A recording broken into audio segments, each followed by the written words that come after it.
नमस्कार and happy Sunday morning सारे viewers को। मैं हूं आरती और आप देख रहे हैं वीएनएम टीवी किड्स। हर रविवार हम आपसे जुड़ते हैं कुछ ना कुछ नया चर्चा का विषय लेकर, और ये जो विषय है ये आपकी पेरेंटिंग जर्नी में एक सपोर्ट का काम करते हैं। इस बार भी इस हफ्ते हम आपके साथ एक बहुत ही इम्पॉर्टेंट विषय लेकर जुड़े हैं, लेकिन उससे पहले मैं आपके साथ वापस से एक इंस्टेंस शेयर करना चाहती हूँ जो जिगीशा मैम ने हमारे साथ लास्ट हफ्ते शेयर किया था। अगर आपको याद हो तो मैम ने बताया था कि बच्चे जब छोटे होते हैं तो काफ़ी अर्ली इयर्स में वो पढ़ने लिखने का इंटरेस्ट डेवलप कर लेते हैं। अगर आपको याद हो तो मैम ने कहा था कि एक साधारण एग्जाम्पल देके कि जब बच्चे सुबह ब्रश करते हैं मम्मा के साथ तो वो टूथपेस्ट का जो ट्यूब होता है उसके रंग को देखकर, उसका डिज़ाइन को देख के बच्चा आइडेंटिफाई कर लेता है कि ये मेरा टूथपेस्ट है और ये मम्मा का है। वहाँ से ही शुरुआत हो जाती है बच्चे की रीडिंग राइटिंग को एक्सेप्ट करने की, और उसे अपना एक तरीके से बच्चा उसे आगे लेके चलते हैं। और फिर वहाँ से हम as a teacher, as an educator जो है वो बच्चे की रीडिंग राइटिंग जर्नी में पार्टिसिपेट करते हैं। तो आज का जो हमारा विषय है जिस पे हम आज बात करने वाले हैं वो यही है कि कितनी जल्द बच्चा जो है ये रीडिंग और राइटिंग सीखता है, कितने अर्ली इयर्स में रीडिंग एंड राइटिंग का जो प्रोसेस है वो बच्चों में शुरू हो जाता है। और इस चर्चा के विषय में आज हमारे साथ फिर से जुड़े हैं डॉक्टर जिगीशा Shastri. Ma'am, thank you so much for joining in again. Thank you Aarti, thank you so much. जिगीशा मैम पिछले 35 साल से अर्ली चाइल्डहुड एजुकेशन के फील्ड में काम कर रहे हैं। मैम एसोसिएट प्रोफेसर रह चुके हैं HDFS डिपार्टमेंट, जो हमारे यूनिवर्सिटी का हिस्सा है यहाँ पर बड़ौदा में। और अभी करंटली मैम जो है ये कंसल्टेंट है अजीम प्रेम जी फाउंडेशन के साथ। मैम तो हमारे साथ स्टूडियो में मौजूद हैं, लेकिन आज हमारे साथ एक और ख़ास गेस्ट जुड़े हैं वर्चुअली दिल्ली से। जो हमारे साथ गेस्ट जुड़े हैं, जो एक्सपर्ट जुड़े हैं, वो है doctor Rekha Sharma Sen. Ma'am, thank you so much for joining in. Thank you Aarti, I am looking forward. Rekha ma'am जो हैं ये करंटली प्रोफेसर हैं चाइल्ड डेवलपमेंट फैकल्टी, जो Indira Gandhi National Open University का हिस्सा है। और मैम ECCE का हिस्सा है पास्ट 32 इयर्स, मतलब 1989 से मैम इस फील्ड में काम कर रहे हैं। वाओ मैम, इट्स हमारे साथ जो दोनों अतिथि बैठे हैं दोनों एक्सपर्ट हैं, ये अपने फील्ड के मैं कहती हूँ कि एक्सपर्ट्स तो हैं ही डेफिनेटली। और जब भी हमारे साथ जुड़ते हैं तो उनके साथ उनका एक्सपीरियंस तो बोलता ही है, लेकिन साथ साथ आई थिंक बच्चों के लिए जो पैशन है वो भी बहुत हमारी इस चर्चा में विषय में जुड़ जाता है। रेखा मैम दिल्ली से जुड़े हैं हमारे साथ। इग्नू का तो हमें सभी को पता है, इग्नू यूनिवर्सिटी जो है इट्स एन ओपन यूनिवर्सिटी, और काफ़ी सारे डिप्लोमा और डिग्री कोर्सेज ये हमारे जैसे स्टूडेंट्स हैं या आप जैसे स्टूडेंट्स हैं या जो हाउसवाइफ्स हैं जो घर पे हैं पार्ट टाइम कुछ करना चाहते हैं, उनको ये काफ़ी प्रोग्राम्स ऑफर करते हैं, जिसमें से PGECCE जो है ये भी एक कोर्स है जो 1 साल का कोर्स है जो अर्ली चाइल्डहुड फील्ड में होता है। और काफ़ी सारी होम मेकर्स मॉम्स जो हैं वो इस कोर्स का हिस्सा भी बनती हैं। तो ma'am, thank you so much once again joining in हमारे साथ आज वीएनएम टीवी किड्स के स्टूडियो में। और बहुत ही इम्पॉर्टेंट टॉपिक पे आज जिगीशा मैम और रेखा मैम हमारे साथ जुड़े हैं। तो सबसे पहला प्रश्न मैं जिगीशा मैम को ही करना चाहूँगी। जिगीशा मैम, पिछले कई हफ्तों से हम रीडिंग और राइटिंग को लेके बात करते आए हैं। रीडिंग और राइटिंग जो है वो बहुत ही इंपॉर्टेंट कंपोनेंट्स है अर्ली ईयर्स में।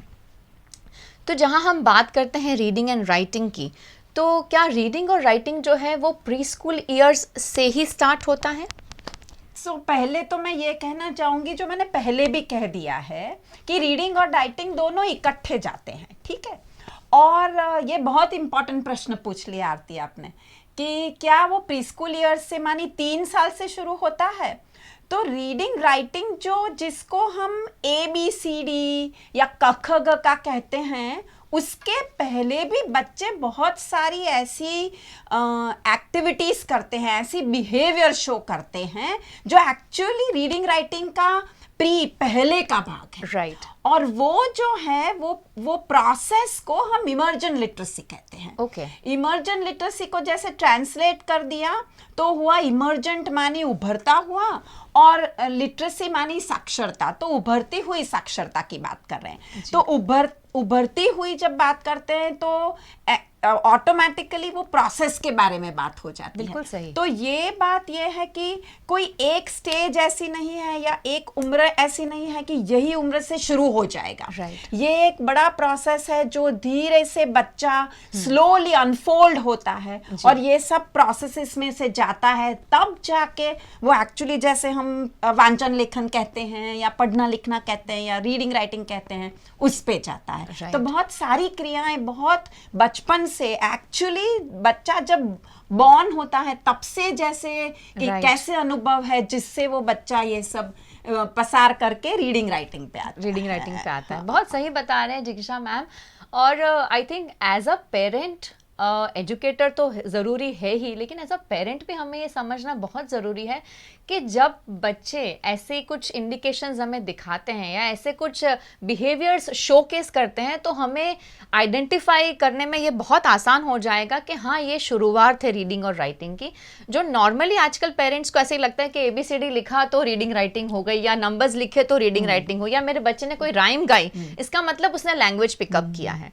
तो वेरी इंपॉर्टेंटली आई थिंक ये इमर्जेंट लिटरेसी का जो मैम पहलू है, जो अभी क्या ये नया है इस फील्ड के लिए, कि ये पहले से ही इस पे काम होता रहा है? सो कंपैरेटिवली नया है जी। ये थॉट। अभी जो हम लोग, जैसे रेखा मैम हैं, मैं हूँ, जो फील्ड में हैं, वो तो अभी काफी सालों से वो कॉन्सेप्ट से बातें करते हैं जी। पर जनरली जैसे वो एक कंपैरेटिवली नया है कॉन्सेप्ट। तो पहले ऐसे माना जाता था, जिसे रीडिंग रेडीनेस कहते थे। पहले ऐसे मानते थे कि बच्चा 2.5 साल का हुआ, 3 साल का हुआ, उसके हाथ के स्नायु बरोबर हो गए, बोलना सीखना शुरू कर दिया, तो अभी उसको रीडिंग राइटिंग शुरू करवाओ जी। ये जो इमर्जेंट लिटरेसी है वो थोड़ा अलग किस्म का आइडिया है, जो कहता है कि कुछ पहले से करना है, बच्चों के साथ पहले से क्या क्या करना है, जिससे वो बच्चा तैयार हो जाता है, और जहां आपको थोड़े थोड़े इंडिकेशंस भी दिखने लगते हैं कि ये रीडिंग राइटिंग है। सो ये क्या रीडिंग राइटिंग है वो हम बात कर सकते हैं। परफेक्ट। जिगीषा मैम ने हमें इमर्जेंट लिटरेसी का जो शब्द है, उसका मीनिंग जो है, डेफिनेशन, वो हमें बता दी है, और अब इसको आगे लेकर जाएंगे रेखा मैम तक। रेखा मैम, अगर हम बात करते हैं इमर्जेंट लिटरेसी की, तो कौन से ऐसे पहलू हैं जो इसे कंप्लीट बनाते हैं? क्या आप उसके बारे में कुछ बता सकते हैं? हाँ, बिल्कुल सही, जैसे जिगीषा बोल रही हैं कि अगर बच्चे के आसपास एक प्रिंट एनवायरनमेंट है, यानी अगर वो अपने घर के आसपास या घर में लोगों को पढ़ते लिखते देखता है, और ये कोई बड़ा, ये नहीं कि मैं कोई बड़ी कॉलेज की या स्कूल वो पढ़ाई ऐसी बहुत डिफिकल्ट वाली कर रही हूं, न्यूज़पेपर ही पढ़ते देखता है, कोई मैगजीन पढ़ते देखता है, या हम शॉपिंग पे जाते हैं लिस्ट बनाते देखता है, तो उसके आसपास ये जो एक ऐसा जब एनवायरनमेंट क्रिएट होता है, तो उसको ये आभास होने लगता है कि अच्छा, ये भी कोई एक चीज है, ये जो पेंसिल से लेके कुछ लिख रही है या जो ये अखबार अपने सामने रख रही है, इसमें कुछ है।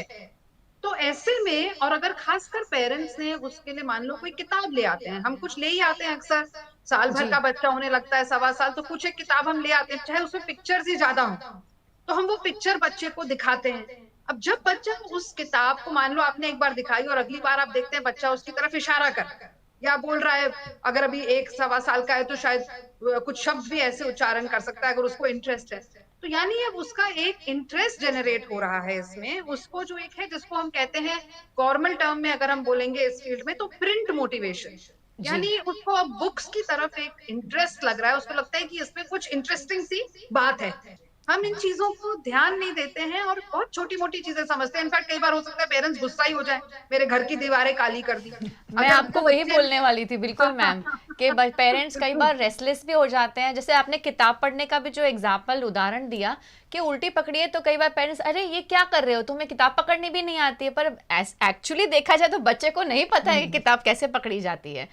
तो मैं आरती ये कहूंगी, नहीं पता है बिना हम बोले, हम ये बोले कि बच्चा एक इंटरेस्ट दिखा रहा है जी, और कि वो एट ऑल किताब पकड़ रहा है। इसमें मैंने एक बहुत अच्छा एक सुंदर आर्टिकल पढ़ा था, एक रिसर्चर हैं कैम्बोर्न नाम से, तो ये आइडिया उनका है पर बोल आज मैं यहाँ पे टीवी पे रही हूँ। वो एक आर्टिकल के माध्यम से ये बताते हैं कि देखो जब बच्चा जब ओरल लैंग्वेज सीखता है, जब बोलना शुरू करता है, तो हम लोग कितने एक्साइटेड होते हैं, है ना। 10-11 महीने पे वो कुछ भी नहीं बोलता, ब ब ब करता है, और हम कहते हैं देखो देखो उसने बाबा बोल दिया, हम मिठाई बांट रहे हैं सब जगह। फिर वो एक शब्द के वाक्य बोलता है, फिर वो दो मम्मा दूधू, तो हमें लगता है पता नहीं उसने क्या ही बोल दिया। तो जी जितनी हम खुशी बच्चे के मौखिक भाषा पे अर्जन करने पे दिखाते हैं ना, वो मम्मा दूधू बोलता है तो हम कभी कहते हैं गलत बोला, तुम बोलो मम्मा मुझे दूध दो, हम ऐसे हाँ, कहते हैं? नहीं नहीं कहते। कहते।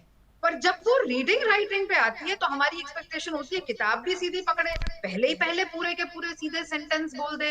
तो ये बात हमें यहाँ पे ध्यान रखनी है कि ये हमारा यहाँ पे उचित नहीं, हमारा व्यवहार जी बच्चे से इस तरीके की एक्सपेक्टेशन करना। करेक्ट जैसे हम करेक्ट। बच्चे को मौखिक भाषा सीखने के लिए इतना टाइम देते हैं, 2-3 साल, 3-3.5 साल तक बच्चे को लग जाते हैं। और अब तो मैम 4 साल तक भी हो रहा है कि बच्चे नहीं बोलते हैं, हाँ तो तो ये भी हो रहा है जी। हाँ बिल्कुल।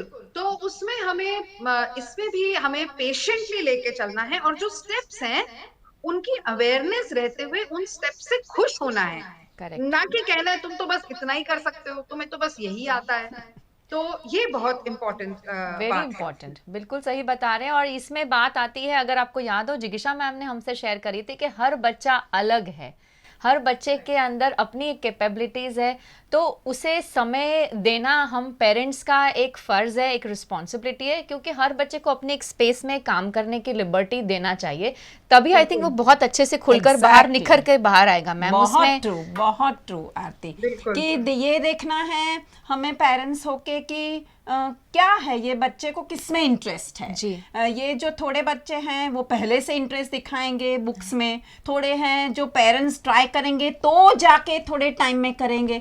तो पहले तो पेरेंट्स को, जैसे रेखा मैम ने भी कहा, पेरेंट्स को ट्राई करना है, पेरेंट्स को वो किताबें, वो प्रिंट मटेरियल अपने घर में लाना है जी। फिर घर में लाके अपने आप यूज करना है और बच्चों के साथ यूज करना है। Correct. तो एक तो हुआ कि मैं मॉडलिंग बन गई, मैं मॉडल बन गई कि मैंने किताब पढ़ी, मैंने कुछ लिखा तो बच्चे ने मुझे करते हुए देखा, तो बच्चे को लगा हाँ ये एक इंपॉर्टेंट एक्टिविटी। अभी मम्मा जैसे टीचर खेलते हैं वैसे मम्मा खेलते हैं, तो कुकिंग करते हैं वैसे होपफुली रीडिंग भी करेंगे। ये है, पर उसके साथ उसके एडिशनली ये भी करना है कि हमें बच्चों के साथ किताब लेके बैठना है।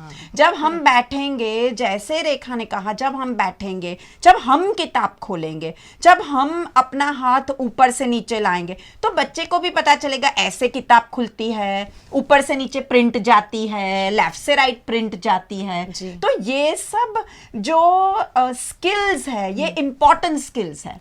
ये सब स्किल्स जो बच्चे को पता चल गया तो बच्चे के लिए दैट मीन्स कि एक स्टेप है टॉवर्ड्स रीडिंग एंड राइटिंग। और ये सब जब बच्चा एक्चुअल रीडिंग राइटिंग करेगा तो उसके लिए इजी हो जाएगा। जब हम राइटिंग करना कहते हैं कि चलो वर्ड्स लिखो, तो बच्चा ऑलरेडी समझ जाएगा कि मुझे टॉप से बॉटम जाना है वर्ड्स लिखने के लिए। तो ये सब पहले से करना चाहिए, ऐसी एक्टिविटीज बच्चे को इन्वॉल्व करना चाहिए जिससे बच्चा ये रीडिंग राइटिंग प्रोसेस की तरफ जाए और बहुत ही इजीली आई थिंक उसको अपना सके, वो बहुत जरूरी है। Very true. क्योंकि हम कई बार रीडिंग राइटिंग को इतना ज्यादा भयानक बच्चे के सामने क्रिएट कर देते हैं कि बच्चा उसको लेने से करने से भी डरता है कई बार, और फिर अल्टीमेटली जैसे मैम ने बताया था कि डिसलाइक करना शुरू कर देता है, जो सही बात नहीं है। क्योंकि इन समय में ये सारी स्किल्स, जैसे हमने इतने सारे एपिसोड्स हम देख रहे हैं, मैम कंटिन्यूस बोलते आए हैं कि रीडिंग राइटिंग लिसनिंग स्पीकिंग ये सब साथ में चलता है, और ये बहुत इंपॉर्टेंट कंपोनेंट्स हैं अर्ली ईयर्स के। तो बहुत सही बता रहे हैं मैम। अब जहां आपने बात करी स्किल्स की मैम, तो इमर्जेंट लिटरेसी में कौन सी स्किल्स जो हैं वो इन्वॉल्व हैं? सो पहली तो आई थिंक रेखा ने और मैंने दोनों ने बताया कि प्रिंट अवेयरनेस हुई। क्या बच्चे को प्रिंट अवेयरनेस है कि इसको यहाँ से कुछ पढ़ते हैं, ये नहीं पता कि इसको अक्षर कहते हैं, इसको लिखाई कहते हैं, पर इसमें से कुछ कहानी आती है, इसमें से कुछ मम्मा कुछ कहती है मुझे देख के, तो ये एक प्रिंट अवेयरनेस हुई, ये एक स्किल है। किताब है, किताब में कहानी है, ये एक स्किल है। आवाज का डिफरेंस, बच्चा क्या डिफरेंट आवाज आवाज पहचान सकता है, उसमें डिस्क्रिमिनेट कर सकता है, क ट ड प, विजुअली डिस्क्रिमिनेट कर सकता है, सर्कल है तो स्क्वायर से डिफरेंट है, स्क्वायर है तो ट्राइंगल से डिफरेंट है जी।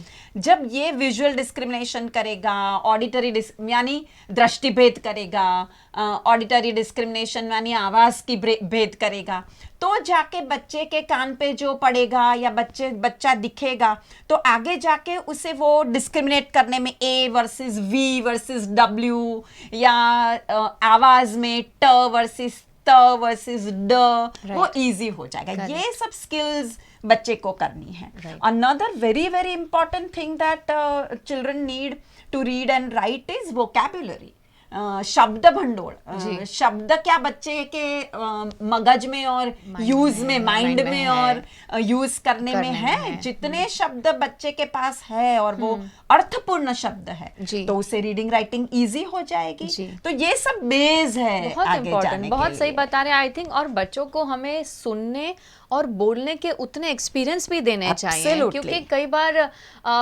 पेरेंट्स कंप्लेन करते हैं कि मेरा बच्चा बोल नहीं रहा है, इतना लेट हो गया है और अभी भी नहीं बोल रहा है, हमें टेंशन हो गई है।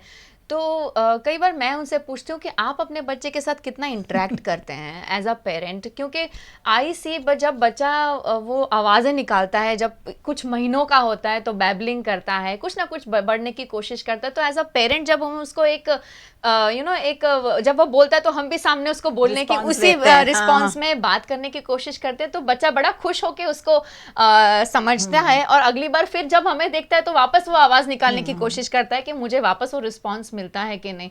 तो ये आई थिंक बोलने के और सुनने के अनुभव बच्चों को देने बहुत ज़रूरी हैं। एंड स्पेशली मैम जहाँ हम बात करते हैं वर्किंग पेरेंट्स की, कि दोनों पेरेंट्स वर्किंग है और बच्चा घर से बाहर है, तो ऐसे सिचुएशन में आपको क्या लगता है कि जब बच्चे घर पर वापस जाते हैं या पेरेंट्स के साथ में भी ना डे केयर रहते होंगे पूरा दिन या किसी होम हेल्प के साथ रहते होंगे, तो ऐसे समय में जब पेरेंट्स घर पे वापस आते हैं तो उस समय में किस तरह की एक्टिविटी वो कर सकते हैं जिससे बच्चे को एक बोलने और सुनने के अनुभव मिले? तो पहला तो कि जैसे हम हर एक एक्टिविटी के लिए थोड़ा थोड़ा समय निकालते हैं, वैसे बच्चों के साथ इंटरेक्शन करने का भी समय निकालना चाहिए। That is the major thing. और आपने भी वो इंटरेक्शन वर्ड यूज किया, मैं भी कर रही हूँ, तो इंटरेक्शन मानी कि there is give and take. कि मैं बोली फिर आप बोले फिर रेखा जी बोली फिर अगेन हम तीनों एक दूसरे को सुन रहे हैं और बातें कर रहे हैं। तो ये बच्चों के साथ पेरेंट्स इंटरेक्शन करें जहां वो भी बोले और बच्चों को बोलने के मौके दें। और जैसे रेखा ने कहा और मैं फिर से वो दोहरा रही हूँ कि बच्चों को डेफिनेटली बुक से एक्सपोजर दें और स्टोरी कहें, उनकी स्टोरी सुने, उनको बुक्स दिखाएं, उनके साथ बैठ के कोई कुछ नहीं तो अपनी दिन की एक्सपीरियंसेस के बारे में बात करें। कुछ खेलें, खेलते खेलते भी कुछ बनाते हैं तो क्या बनाया है, कैसे बनाया है, चलो बनाया तो उसको ड्रॉ करना है, कुछ बिल्डिंग ड्रॉ बनाया तो चलो बिल्डिंग ड्रॉ करते हैं। तो पूरा वो रीडिंग राइटिंग एक्सप्रेशन कॉम्प्रिहेंशन का हम प्रोसेस से गुजरेंगे जब वो बच्चे के साथ करेंगे। तो आई थिंक हर एक पेरेंट को वेदर वर्किंग और whether they are at home थोड़ा तो समय दिन में बच्चों के साथ निकालना ही है। और थोड़ी ऐसी प्रिंट रिलेटेड एक्टिविटी, ABCD दिखा के ABCD बुलाना नहीं है, पर एक्चुअल एक्टिविटी करनी है जहां उपयोग हो रहा है बुक्स का। बहुत सही बता रहे हैं जिज्ञासा मैम। एंड ये एक्सपीरियंसेस आई थिंक बच्चों को इन्वॉल्व तो करते ही हैं, लेकिन एक छाप भी छोड़ जाता है बच्चे के दिमाग में कि भाई हाँ मम्मा ने ऐसा बोला था एंड पापा ने ऐसे रिस्पॉन्ड किया। तो आई थिंक वहाँ पे भी वो इमिटेट करने की कोशिश करते हैं, तो वहाँ से भी कन्वर्सेशंस इनिशिएट होते हैं। Rekha ma'am, coming back to you, जब हम बात करते हैं इमर्जेंट लिटरेसी की, तो ऐसे कौन से बिहेवियर्स हम बच्चे जब दर्शाते हैं तो हमें पता चल जाता है कि हाँ ये बच्चा जो है ये अब अर्ली इमरजेंसी जो लिटरेसी की हम बात कर रहे हैं उसकी ओर बढ़ रहा है, तो वो क्या बिहेवियर्स होते हैं? देखिए, एक तो किताबों की तरफ अट्रैक्ट होना, किताब लाके देना, खुद किताबों को देखना। इसके अलावा जैसे आप स्कूल में भी या घर पे भी आप बच्चे को, जिज्ञासा ने बोला साउंड की अवेयरनेस, तो टेक्निकल शब्द में हम इसको बोलेंगे फोनोलॉजिकल अवेयरनेस। हम क्या करते हैं कि बच्चे को पहले हम लेटर नेम दिखा देते हैं ए और उसका साउंड बताते हैं, पर इससे भी पहले जो हमें करना है, जो हमें बच्चे का बिहेवियर भी दिखेगा, वो ये है कि क्या बच्चे को साउंड के प्रति अवेयरनेस है। तो मानो मैंने बोला लाला और मैं बोलूं अच्छा अब तुम मिलता जुलता वर्ड बोलो, तो बच्चा बोले काला। हाँ, मैं बोलूं अच्छा पाला तो बच्चा बोले टाला, मैं बोलूं नाला तो बच्चा बोले हाला। ये कुछ भी हो सकता है, कोई वर्ड का कोई मीनिंग होने की जरूरत नहीं। तो जब ऐसे बच्चे राइमिंग वर्ड्स का मान लो आपके साथ खेल खेल पा रहा है, तो that means that the child has is developing this emergent literacy behavior। यानी जिज्ञासा ने बोला था उसको जो साउंड अवेयरनेस है वो हो रही है। अब आप इसको थोड़ा और बढ़ा सकते हैं। अब आप कह सकते हैं अच्छा मैं 4 शब्द बोलूंगी, तुम बताना इसमें से कौन सा शब्द अलग है। तो मैंने सपोजिंग बोल दिया ताली, माली और बाला, तो अब बच्चा बताए, तो वो लास्ट साउंड पे हमारा अब इस समय ताली, माली, बाला, तो उसको लास्ट साउंड उसको इस समय देखना पड़ रहा है। तो ये जो word ending sounds, word beginning sounds, फिर इसको थोड़ा और कॉम्प्लेक्स कर सकते हैं। हम बोल सकते हैं अच्छा अब तुम मुझे बताओ ये मछली है, इसके पहले तुम्हें कौन सी आवाज आ रही है, तो म का सिर्फ मछली में से सिर्फ म का साउंड आइसोलेट करना। नेक्स्ट लेवल पे फिर वो बोल सकते हैं कि अच्छा और म से शब्द बताओ, तो मम्मी हो गया, मेरा हो गया, माई हो गया। अब इसमें बच्चे जरूरी नहीं है वो कई गुजराती शब्द भी बोल देंगे, तो हमें ये नहीं बोलना अरे अरे तुमने तो हिंदी शब्द नहीं बोला, तुमने तो इंग्लिश शब्द नहीं बोला, क्योंकि इस समय हम साउंड के लेवल पे खेल खेल रहे हैं जी। और साउंड असल में सब सेम है, सारे लैंग्वेजेस में थोड़े बहुत ही फर्क है। Large number of sounds are same, उनसे वर्ड अलग बनते हैं, पर साउंड अब क का शब्द गुजराती में भी है, अंग्रेजी में भी है, पर वोकैबुलरी जैसे जिज्ञासा ने बोली हर भाषा की वोकैबुलरी अलग है। पर क्या हो जाता है हम सभी को इंक्लूडिंग मैं ऐसे बोल रही हूँ जैसे कि मैं ये सब काम नहीं करती, मैंने भी किए अपने पेरेंट्स बच्चों के साथ, तो हमें ये भूल जाते हैं। जैसे ही बच्चे का कदम स्कूल में जाता है हमें लगता है बस अब सब कुछ परफेक्ट, सब कुछ एकदम आज ही हो जाना चाहिए सब। तो इस चीज को हमें थोड़ा सा ध्यान में हम सही, रखें। बहुत आई थिंक मैम आप जो बता रहे हैं वो एक पर्सपेक्टिव जो है एज अ पेरेंट हमें बिल्कुल जरूरत है, एज एन एजुकेटर ऑल्सो जरूरत है संभलने की, teacher also as a teacher ज्यादा आरती, क्योंकि मतलब टीचर्स के बच्चे तो टीचर्स के पूरे एक छोटू से एक भगत होते हैं ना, टीचर मैम ने जो कह दिया वो वही करेंगे। नर्सरी क्लास से नर्सरी क्लास से भी वो अपने पेरेंट्स से ज्यादा टीचर्स को वो करते हैं। तो टीचर्स को एक बहुत सही मैसेज बच्चे को देना है। जी, पेरेंट्स तो दे ही रहे हैं, बट टीचर्स को भी बहुत एक सही मैसेज बच्चों को देना है। हम और जैसे आई थिंक मैम जैसे जिज्ञासा मैम ने भी लास्ट टाइम बताया था कि टीचर के लिए जो उसका क्लास है, जो उसके बच्चे आई थिंक अगर वो उनके हक में कुछ कर रही है तो वो कुछ गलत नहीं कर रही है, तो उसमें एज अ प्रेशर के भी मुझे स्कूल शायद ये अलाउ नहीं करेगा या मैंने जो डिसीजन लिया वो गलत है, अगर वो सोचे तो आई थिंक वो बर्डन टीचर को लेने की जरूरत नहीं है ना जिज्ञासा मैम? बिल्कुल, टीचर को इतना कॉन्शियस रहने की जरूरत ही नहीं है। और जब वो प्रूव करके दिखाएगी कि जो एक्टिविटीज वो करा रही है, से फॉर एग्जांपल कि वर्ड गेम खेला, अंताक्षरी खेला, उससे उसके बच्चे की अवेयरनेस साउंड के लिए ज्यादा हुई, उसका connection therefore with that letter A या लेटर डी अच्छी तरह हो गया, तो it is a matter of happiness for everyone ना। प्रिंसिपल सुपरवाइजर भी खुश होंगे, पेरेंट्स भी खुश हो जाएंगे। बिल्कुल, कौन सी पद्धति अपना रहे हैं वो टीचर का अपना डिसीजन है। जिज्ञासा मैम, अब अगला सवाल मेरा आपसे है, हम जब बात करते हैं कि भाई इमर्जेंट लिटरेसी की, और एज अ पेरेंट मुझे पता नहीं है कि ये क्या है और इसे अगर मुझे अपने बच्चे में नर्चर करनी है ये स्किल, तो मैं किस तरह कर सकती हूँ एज अ पेरेंट? क्या गाइडलाइंस मुझे ध्यान में रखनी चाहिए? बिल्कुल, तो पहले तो जैसे फिर से रिपीट कर रही हूँ, प्लीज इंटरैक्ट करिए अपने बच्चों के साथ जी, बातें करिए, उन्हें किताबें लाके दीजिए। हम खाली खिलौने देते हैं और वो भी टेक्नोलॉजी फ्रेंडली खिलौने देते हैं, तो जहां मैनिपुलेशन हो ऐसे खिलौने, तो चलो भाई खिलौने की अभी बात नहीं करी पर वो करने चाहिए, पर पहले बुक्स लाके दीजिए। बुक्स बच्चों के साथ यूज करिए। बहुत छोटे बच्चे हैं तो खाली पिक्चर बुक्स लाके दीजिए, फिर थोड़ी राइटिंग वाली बुक लाके दीजिए। प्रिंट की तरफ अपने बच्चों की अटेंशन ड्रॉ करिए।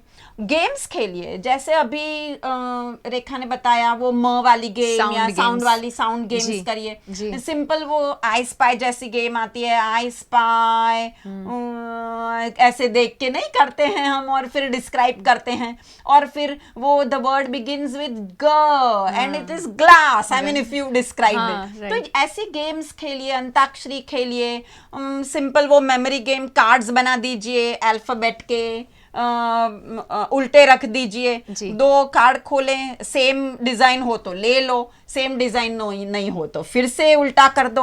तो ऐसी सब इंटरैक्शन बच्चों के साथ पेरेंट्स को घर पे करना है। एक रूटीन बना दीजिए कि सोने से पहले हम एक कहानी सुनेंगे, हाँ, उसके बाद that is, so I think, the जाएंगे। best activity जो ऐसा bedtime कुछ। stories हैं। And stories और even songs for Songs, that matter, yes. Songs. और जो रेखा ने पूरा राइमिंग का बात की, तो I think all our traditional songs irrespective of the language, Hindi, English, कुछ भी, तो इतने उसमें राइमिंग होता है, साउंड्स आते हैं, वोकैबुलरी बढ़ती है, जी। तो दे आर सो इम्पोर्टेंट। तो ऐसी सिंपल राइम्स की एक्टिविटी करो, गेम्स खेलो, कहानी कहो, जी, और जी। किताबें दिखाओ। Correct. और बहुत इंपॉर्टेंट पॉइंट जो मैम बता रहे हैं कि एज अ पेरेंट हमारा टाइम देना, समय देना बहुत जरूरी है। कई बार हम आते हैं और हम बोलते हैं ये लो बेटा तुम खेलो, मैं जरा किचन में ये करके आती हूँ, मैं जरा वो करके आती हूँ, और फिर हम हमारे मोबाइल में लग जाते हैं, और बच्चा बेचारा वेट करता रहता है, और फिर उसका इंटरेस्ट चला जाता है, तो वहां से छोड़कर वहां से चला जाता है, और फिर हम उसको डांट देते हैं कि बेटा तुमको तो कहा था, तुमने किया क्यों नहीं। तो बच्चे भी मैम, रेखा मैम, ये सवाल मेरा आपसे भी है। I mean as an educator तो हमें पेरेंट्स पूछते ही रहते हैं कि मैम ये बच्चे कब बड़े होंगे, कब तक इनके साथ बैठ के खेलना पड़ेगा। तो मैम आपका एक्सपीरियंस क्या है? आप भी इतने सालों से इनके साथ काम कर रहे हैं बच्चों के साथ, तो आपने भी ऐसे जरूर सुना होगा। मैं तो ये कहूंगी कि जो अभी खेलने के साथ उनका टाइम मिल रहा है उसको एंजॉय कर लो, एकदम से चला जाएगा। और एडोलेसेंट होते होते बच्चे अपने पीयर ग्रुप में चले जाएंगे, उसके बाद बड़े हो जाएंगे।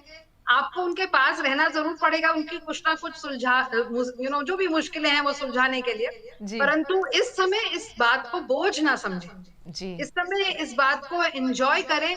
और बच्चों को याद रहती है ये बात, क्योंकि मेरी बेटियां बड़ी हैं और वो मुझे बताती हैं कि कैसे आप तब करा करते थे, कुछ अच्छा कुछ बुरा। तो कोशिश ये रहे कि बच्चे आज से 15 साल बाद जब आपसे अपने बचपन की बात करें तो आपके बारे में वो अच्छा ही बोले। अच्छा ये बोल तभी होगा जब आप उनके साथ समय देंगे। मैं आपसे पूछना चाहूंगी एज अ टीचर, अगर मुझे अपने बच्चों में इमर्जेंट लिटरेसी के एक्सपीरियंसेस प्लान करने हैं या नर्चर करने हैं, तो एज अ टीचर मुझे क्या चीजें ध्यान में रखनी चाहिए? तो इसमें आरती मैं ना डायरेक्टली अंग्रेजी भाषा की बात करना चाहती हूँ, इसलिए क्योंकि हमारा मतलब फॉर्चुनेटली अनफॉर्चुनेटली सबका फोकस यही रहता है कि अंग्रेजी सीखनी और सिखानी है, राइट। तो इसमें सबसे पहली बात हम ये समझें कि बच्चा वो भाषा जल्दी पढ़ना और लिखना सीखता है जो वो बोलना जानता है। If the child does not know a language, then reading that is not a meaningful activity for the child. आप सोचिए, मैं आपके सामने अगर अभी फ्रेंच ले आऊं या जर्मन ले आऊं, तो आपको कितना मोटिवेशन रहेगा उसके लेटर्स सीखने का? क्या आप सीखना चाहेंगे, है ना? तो जब हम कुछ बच्चे ऐसे बैकग्राउंड से आ सकते हैं, they may know English, but still there is a large number of people in our country जहां हम घरों में अपनी मातृभाषा बोलते हैं, गुजराती हुई या जो मर्जी हुई हमारी मातृभाषा। जी। तो और स्कूल में आते ही हम सीधे कहते हैं आप इसको एबीसीडी पे शुरू हो जाओ। तो ABCD has no meaning for the child. मैं एबीसीडी क्यों सीखूं, मुझे तो पता ही नहीं है उसके मतलब उसकी भाषा की वोकैबुलरी, जो जैसे जिज्ञासा ने बोली थी, वोकैबुलरी नहीं है। तो सबसे पहले अगर हमें इंग्लिश का बच्चे को बेहतरीन रीडर और राइटर बनाना है, तो सबसे पहले हमें उसको we have to develop his spoken ability in the language, right. तो आने के बाद पहले 2 4 6 महीने स्कूल में केवल बच्चे को अंग्रेजी भाषा बाइलिंगुअल होते हुए, यानी कि अब हम गुजराती भाषा में बात ही नहीं करेंगे, वो एक और मुसीबत है। बाइलिंगुअल होते हुए हम बच्चे को अंग्रेजी में मौखिक रूप से इंट्रोड्यूस करें, और फिर धीरे धीरे हम यही सब जो मैंने स्टेजेस बताई थी, हम एक रीडिंग कॉर्नर क्रिएट करें, किताबें रख दे वहां, गुजराती की, हिंदी की, अंग्रेजी की, सब पढ़ें। बच्चों में इंटरेस्ट आएगा। कुछ समय दिन का निर्धारित करें, 20 मिनट बच्चों को छोड़ दें खाली कि आप रीडिंग कॉर्नर में जो करना चाहते हो करो, किताबें उल्टी करें, टेढ़ी करें, उनके फटने का भय ना रखें। और इंटरनेट पे बहुत है, मैं तो बोलूंगी कि कोई एजुकेटर्स अगर सीरियस हैं इस बारे में और जानने के लिए, तो बहुत पावर पॉइंट्स हैं अवेलेबल, वीडियोस अवेलेबल हैं। इमर्जेंट लिटरेसी टाइप करें, आपको 1.5 चीजें आ जाएंगी, और अपनी जानकारी इसमें बढ़ाएं। is what जी, I would suggest. Excellent examples I think Rekha ma'am ने हमारे साथ शेयर किए हैं, जो एजुकेटर्स हमें देख रहे हैं, पेरेंट्स जो देख रहे हैं, I think you all can follow this, क्योंकि आई थिंक रीडिंग कॉर्नर तो हम घर में भी ज़रूर बना सकते हैं, स्कूल्स में तो बनाना ही ज़रूर बहुत अच्छी बात है, क्योंकि जब बच्चा एक के साथ दूसरे को देखता है, वो कॉर्नर में बैठा है किताब के साथ, तो बच्चा भी मोटिवेटेड फील करता है कि मेरा फ्रेंड कर रहा है तो चलो मैं भी कर रही हूँ, या मेरी टीचर कर रही है तो चलो मैं भी कर रही हूँ, तो आई थिंक वो एक चेन बन जाती है। ना चाहते हुए भी बच्चा 2 दिन शायद ना जाए, पर तीसरे दिन ज़रूर जाने की इच्छा रखेगा कि कुछ तो वहाँ ज़रूर अच्छा हो रहा है जो सारे बैठे और मैं नहीं जा रहा हूँ।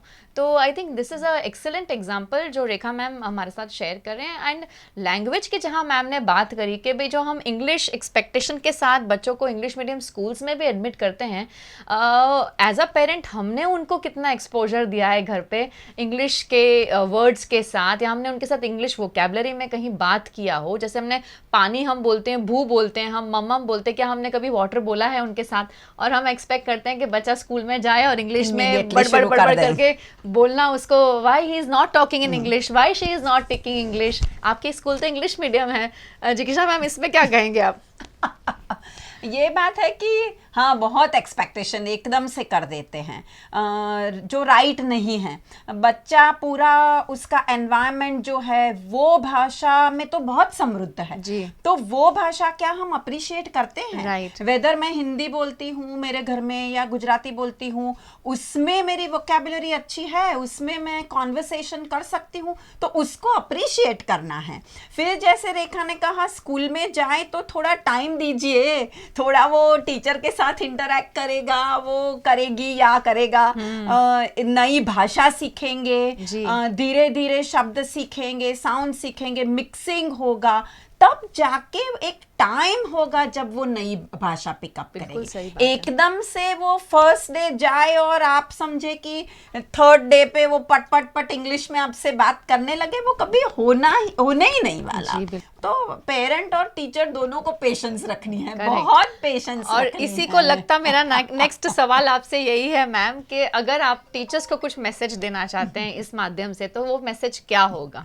मैं तो टीचर्स को यही कहूंगी कि रीडिंग राइटिंग के प्रोसेस को बहुत फन प्रोसेस बनाइए, अपने आप पहले समझिए, उस पे लगाव रखिए, किताबों से आप प्रेम करिए और फिर बच्चों को किताबों से प्रेम करना सिखाइए। प्रिंट मीडिया से एक्सपोजर दीजिए, बातें करिए, पूरा एक एनवायरनमेंट क्रिएट करिए और फिर जाके वो रीडिंग राइटिंग पे जाए, ऐसा करिए। और एज के मुताबिक, विकास के मुताबिक एक्सपेक्टेशन रखिए, ओवर एक्सपेक्टेशन प्लीज मत रखिए। रेखा मैम, आप पेरेंट्स को क्या मैसेज देना चाहेंगे? हाँ, मैसेज से पहले एक जस्ट बात ये क्लियर करना चाहूंगी आरती कि हम अब पेरेंट्स को, जिगीशा और मैं ये नहीं कह रहे कि अपनी मातृभाषा छोड़ के सिर्फ अंग्रेजी में घर पे बात करो, ये ना कहीं टेक अवे ले लो, वो बहुत गलत टेक अवे होगा। We are not saying that, please we must talk in our own home languages. और अगर हम कर सकते हैं इंट्रोड्यूस करें इंग्लिश, नहीं कर सकते तो टेंशन ना लें।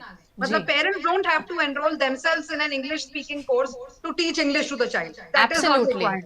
एब्सोल्युटली। और पेरेंट्स को एक मैसेज जो मुझे कहूंगी कि हर दूसरे महीने में बच्चे के लिए एक नई किताब खरीद लाइए। हम लोग बहुत कुछ लाते हैं, कपड़े लाके देते हैं, खिलौने लाके देते हैं, खाने के लिए बहुत सामान ऑर्डर करते हैं, किताब की तरफ हम ध्यान नहीं देते।